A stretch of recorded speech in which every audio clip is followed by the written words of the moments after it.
Assalamualaikum, selamat datang kembali di channel MA Tech. Nah, kali ini kita akan bahas sebuah HP yang harganya itu turun lagi. Rilis akhir tahun 2022 yang waktu itu harganya mulai 3,5 jutaan. Sekarang ini saya dapat cuma 1,9 jutaan aja, kondisi baru garansi resmi. Nah, yang menarik dari HP ini yang kalian gak akan temukan di HP lain yang harganya itu di bawah 2 juta adalah setup kameranya. Punya lensa telefoto 2x optical zoom yang resolusinya gede 50 megapiksel. Terus lensa utamanya itu punya OIS dan laser autofocus. Semenarik apa hasilnya nanti kita akan lihat lebih detail ya. Oke, ini adalah Tecno Camon 19 Pro. Ini sebenarnya awalnya masih pastikan ya, cuma udah saya buka terlebih dahulu untuk memastikan kondisi dan kelengkapannya sebelum otomatis konfirmasi pesanan diterima. Karena ya saya itu nggak tahu bukanya kapan. Nanti takutnya pesanan udah terkonfirmasi diterima, tapi ternyata barangnya itu ada minus atau gimana, itu kita nggak bisa retur ya. Jadi saya buka terlebih dahulu. Nah, untuk tampilan boxnya seperti ini. Di sini ada tulisan gede 19 Pro Tecno. Untuk versi RAM memang hanya satu versi aja ya, yaitu 8/128. Di sini ada tulisan gede Camon, 64 megapiksel OIS naik kamera. Terus untuk bagian belakang ini ada keterangan spesifikasi yang lebih lengkap. Ini kalau kita baca bakal lama banget sih. Yuk, ini lanjut kita buka aja. Nah, yang pertama di sini kita dapat kartu perdana smartphone. Cuma di sini masa berlaku sampai 31 Desember 2023. Ya mungkin ini udah mati ya kartunya, udah nggak dapet jaringan. Terus di sini ada si HP-nya. Oke, kita taruh dulu. Lanjut di sini ada SIM ejector.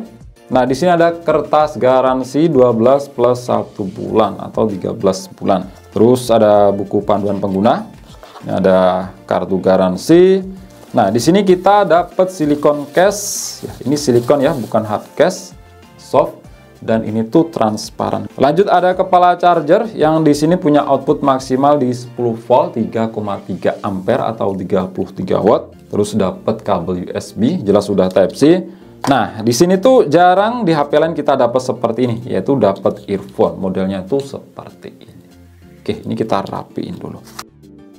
Dan kita lihat di HP-nya Tecno Camon 19 Pro. Termasuk murah sih ya di harga sekarang 1,9 jutaan. Turunnya itu lumayan banyak. Jadi desainnya tuh seperti ini, model kameranya di sini tuh simple ya, dilihat itu lebih enak aja. Nggak ada housing yang aneh-aneh. Terus untuk back covernya di sini berbahan dari plastik, cuma menyerupai kaca. Dan finishingnya ini tuh ada semacam glitter. Ya, ini mirip seperti kaca sih. Untuk framenya ini sama juga dari plastik. Dan ini udah model flat. Ya, tahun 2022 itu memang udah masuk di era frame flat.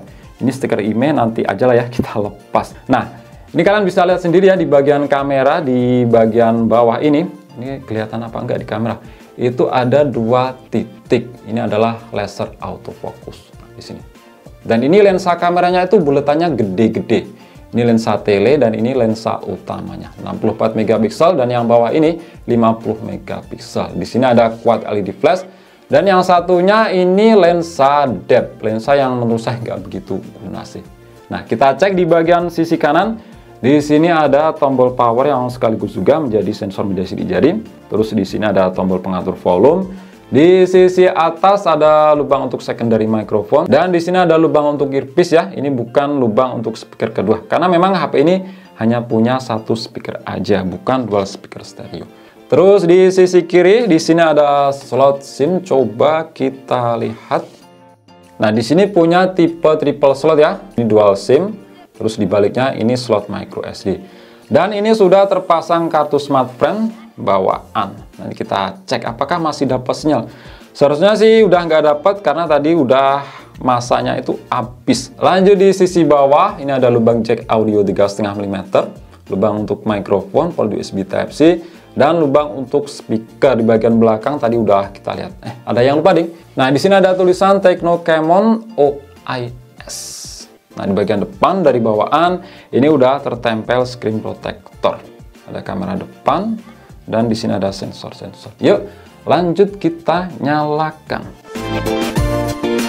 Oke, jadi seperti ini ya tampilan layar dari Tecno Camon 19 Pro. Jujur sih untuk kualitas layarnya di sini tuh bagus banget meskipun panelnya cuma IPS. Tapi kualitas IPS-nya ini di atas rata-rata, kebanyakan IPS. Warnanya ini tajam banget untuk ukuran IPS dan dilihat itu di mata adem. Ini malah kayak AMOLED sih.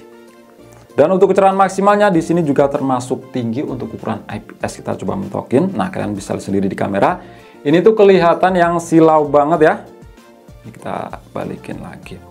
Nah, untuk bezel kanan kiri atas ini tuh sangat tipis. Nah, kalian bisa lihat sendiri. Cuma untuk bagian bawah ini sedikit lebih tebal. Nggak sedikit sih, terpautnya cukup jauh. Tapi tetap kalau kita bandingkan dengan HP keluaran terbaru zaman sekarang, harga di bawah 2 juta, bezelnya nggak ada yang lebih tipis dibanding HP ini. Nah, untuk kartu smartphone bawaan, bener ya, di sini udah mati. Ini saya sambungkan ke WiFi. Kita cek di pengaturan, terus ponsel saya. Nah, ini sudah saya update ke versi terakhir yang didapat dari Tecno Camon 19 Pro untuk saat ini ya. Itu di versi Android 13, iOS 13. Awalnya tadi masih di Android 12. Dan untuk security patch, untuk sekarang ada di 5 April 2024. Ini termasuk update ya. Nah, di sini di versi Android 13 itu ada fitur tambahan yaitu pengaturan temperatur warna. Kalau di versi Android 12 itu nggak ada fitur seperti ini. Jadi bisa kita sesuaikan dengan selera mata kita. Mau ke cool atau ke warm. Kita atur default aja. Terus untuk refresh rate di sini udah 120 Hz ya. Di sini opsinya ada banyak. Manual itu bisa 120 Hz, 90 Hz, 60 Hz, dan ini ya atur di bawaannya aja, yaitu rasio penyegaran otomatis atau adaptif. Terus untuk konektivitas yang pasti di sini ada NFC. Oke.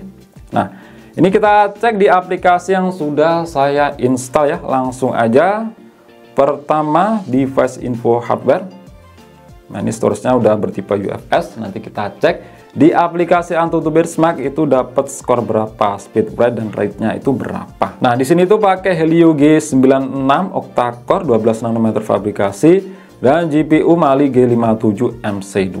Nah, di harga sekarang 1,9 juta sebenarnya masih lumayan ya, meskipun itu ada yang lebih kenceng yaitu MediaTek Helio G99 di HP keluaran terbaru. Cuma yaitu ada sisi plus minusnya, nggak pasti yang pakai prosesor MediaTek Helio G99. Itu sisi lain seperti layar, terus kamera lebih baik dibanding HP ini. Ya, setidaknya ini tuh masih lebih baik lah dibanding HP keluaran terbaru yang harganya di atas 2 juta. Itu yang masih Helio G85 yang storage-nya masih bertipe MMC. Ya, jelas lebih mendingan Helio G96 ini. Terus untuk screen di sini resolusinya 2460 x 1080 dan ukurannya di sini gede ya, yaitu 6,8 inch. Terus untuk penyimpanan, RAM-nya itu 8 GB, untuk storage-nya 128 GB. Zaman sekarang ini masih sangat cukup. Untuk kamera, ini keterangannya untuk yang 64 megapiksel lensa utama itu pakai Samsung S5K GW. Ini GW1 sih ya. Terus untuk lensa yang telefoto 2 kali optical zoom itu 50 megapiksel pakai Samsung S5K GN1, dan untuk 32 megapiksel ini lensa untuk kamera depan itu pakai Samsung S5K GD2, dan untuk 2 megapiksel ini Galaxy Core lensa depth ya, lensa yang menurut saya itu nggak penting. Untuk baterai 5000 mAh masih dalam kategori standar ya dibandingkan dengan HP keluaran terbaru yang memang rata-rata itu masih 5000 mAh. Dan di sini fast charging-nya itu 33 watt. Untuk sensor kita cek di aplikasi Sensor Box. Kira-kira di sini tuh ada apa aja. Nah, di sini sensor termasuk lengkap ya, yang pasti cahaya ada, magnet ada, dan gyro di sini juga ada. Dan ini tuh gyronya pakai gyro hardware, bukan gyro software. Ini pakai vendor ICM 42631. Terus untuk skor AnTuTu MediaTek Helio G96 di zaman sekarang itu dapat berapa? AnTuTu versi 10 di sini dapat skor 378 ribuan, CPU-nya dapat 109 ribuan, dan GPU-nya 59 ribuan. Sebenarnya kalau dilihat dari skornya dibandingkan dengan MediaTek Helio G99 itu mirip-mirip. Cuma Helio G99 itu kan lebih stabil, entah itu konsumsi daya, suhu, dan juga performa. Karena fabrikasi udah 6 nanometer, sedangkan ini tuh masih 12 nanometer. Terus untuk storage test di sini dapat di angka 31 ribuan. Nah, speed bacanya segini dan speed tulisnya juga segini. Yang artinya di sini pakai UFS 2.2. Kalau untuk multi sentuh Kalau Transcend Holding seri lama itu biasanya 5 sih. Bener ya? Di sini 5 titik sentuhan. Kalau keluaran terbaru itu seperti Infinix Note 40 itu udah 10 titik sentuhan. Di sini sempat juga ya saat tes 3D Mark di mode White Level Stress Test dapat kestabilan yang udah bagus banget. Di sini dapat kestabilan 99,4%. Best loop score di 1162 dan lowest loop score itu di 1155. Terus kita coba ya untuk kualitas speakernya yang di sini masih punya satu aja ya. Speakernya itu mono bukan dual speaker stereo.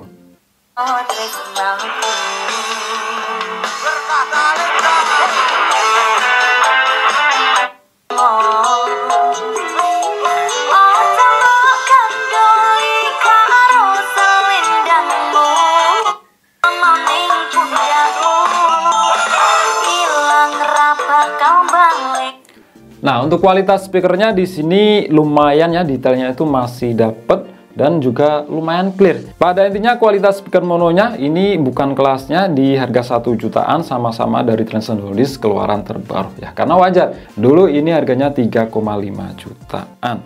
Terakhir kita lihat di bagian kamera, di sini nggak ada test game ya. Kalau mau lihat test game kalian bisa cek di channel lain.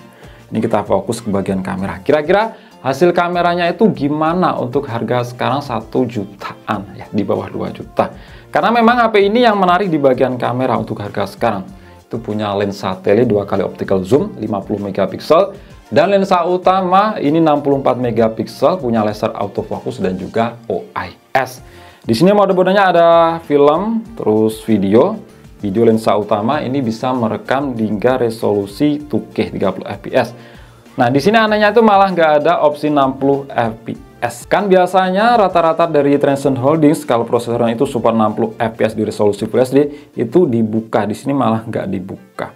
Terus untuk lensa tele 2 kali optical zoom ini mentok di sama ya, nggak sama sih. Ini di 1080p 30 fps dan bisa juga pakai stabilisasi. Tadi di lensa utama itu stabilisasi hanya jalan di resolusi Full HD 30 fps. 2K itu nggak bisa. Terus untuk kamera depan ini merekam video sama ya dengan lensa utama, itu mentok di 2K 30 fps dan bisa juga pakai stabilisasi. Sama juga stabilisasi itu hanya jalan di resolusi Full HD. Terus di sini ada mode AI cam, mode cantik, potret, super malam. Dan mode lainnya ada seperti ini. Nah, sama seperti kebanyakan HP kelas menengah ke bawah, untuk OIS di lensa utama, di sini hanya jalan di mode foto aja yang nggak jalan di video. Jadi OIS selain menstabilkan getaran, juga membuat lebih terang di kondisi gelap, seperti saat ini. Ini kalau pindah ke lensa tele 2 kali tanpa OIS, kelihatan bedanya, lebih gelap. Terus kalau pindah ke mode video, ini gelap ya, sesuai dengan apa yang kita lihat. Yang artinya OIS di sini nggak jalan. Memang OIS yang jalan di video itu biasanya di HP-HP flagship. Bicara ke hasil foto di kondisi daylight, entah untuk lensa utama ataupun tele 2 kali zoom, keduanya sama-sama udah bagus. Apalagi kalau melihat harga sekarang nggak sampai 2 juta. Ini bagus banget. Yang saya suka karakter warna antara lensa normal dan tele 2 kali itu mirip-mirip, nggak jomplang, sama-sama tajam, detailnya dapat banget dan dynamic range termasuk luas. Cuma terkadang di kondisi tertentu lensa normal saturasi warnanya lebih tinggi dari aslinya, lebih natural di lensa telenya. Autofocus di lensa telenya punya background blur yang dramatis, cakep banget lah. Cuma untuk jarak fokus nggak sedekat dibanding lensa utama. Semisal foto benda kecil yang jaraknya dekat akan nggak bisa fokus, harus menyesuaikan jarak. Dan itu wajar untuk sebuah lensa tele 2 kali zoom.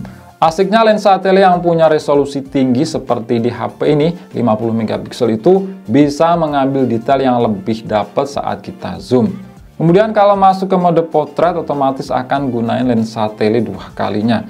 Yang memang di HP ini disebut juga lensa 50mm Pro Portrait. Dan hasilnya cakep banget. Separasi blur antara objek dan background itu rapi. Terus untuk hasil kamera depan yang beresolusi tinggi 32 megapiksel di sini juga termasuk bagus. Detailnya dapat banget. Dynamic range juga luas, cuma untuk karakter warna memang sedikit dikunjrengin dari aslinya. Masuk ke video, mantapnya di sini bisa pindah-pindah lensa ya saat rekam video. Tapi fitur ini hanya jalan di resolusi Full HD dengan AIS non-aktif. Kalau aktif ataupun resolusi 2K itu nggak bisa, tetap pakai lensa utama. Jadi meskipun resolusi Full HD saat melakukan zoom 2 kali atau lebih yang disitu pindah ke lensa tele, detailnya jauh lebih dapat dibanding zoom 2 kali di resolusi 2K yang disitu cuma pakai lensa utama. Ini asik banget buat kalian yang suka ngambil objek jarak jauh. Cuma ya itu pegangan kalian harus stabil atau pakai tripod karena AIS nggak jalan. Kemudian untuk hasil video Full HD lensa utama dengan stabilisasi aktif di sini cukup halus buat jalan, meskipun masih ada efek jelly sih. Dynamic range cukup luas dan laser autofocusnya di sini memang pengaruh banget. Ngelock fokus itu cepet banget ya dan halus.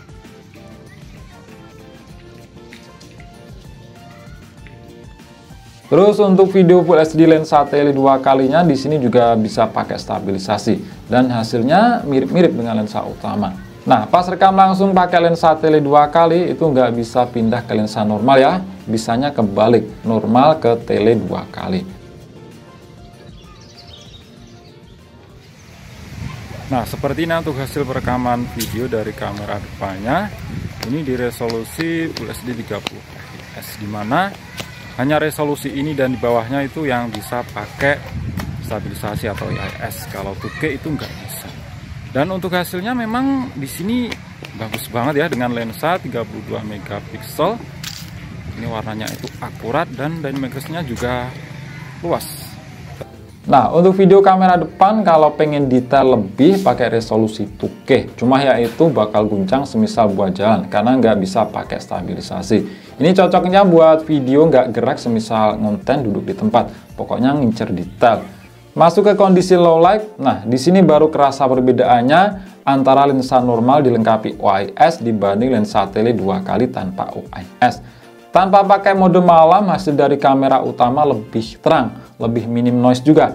Tapi sama-sama detailnya menurun dibanding kondisi daylight. Tapi kalau pakai mode malam, detailnya lebih keangkat dan hasilnya juga lebih cakep. Overall hasil foto kamera belakang kondisi low light udah lumayan banget di harga sekarang di bawah 2 juta, termasuk bagus. Karena kayaknya memang nggak ada sih yang lebih bagus di harga sekelas.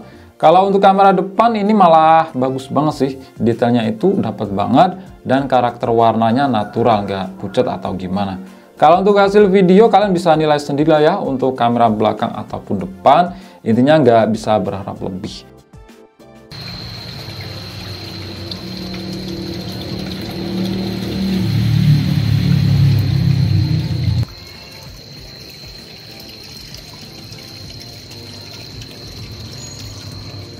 Oke, mungkin itu aja sih ya untuk video kali ini. Tecno Camon 19 Pro harga sekarang ini saya dapat cuma 1,9 jutaan. Dan menurut saya ini tuh worth it banget ya untuk kalian yang pengen cari HP dengan kamera terbaik harga di bawah 2 juta. Ya meskipun di sini nggak ada lensa ultrawide, tapi terbayarkan dengan lensa utama dan lensa telefoto 2 kali optical zoom yang hasilnya tuh sama-sama bagus. Untuk layar di sini juga bagus, bezelnya itu tipis ya, atas kanan kiri, dan kualitas IPS-nya ini di atas rata-rata. Bahkan ini saya berani bilang kalau kualitas IPS-nya ini malah lebih baik dibanding AMOLED dari Infinix Note 12 dan Note 12 2023. Memang itu kualitas AMOLED-nya kelas murah ya.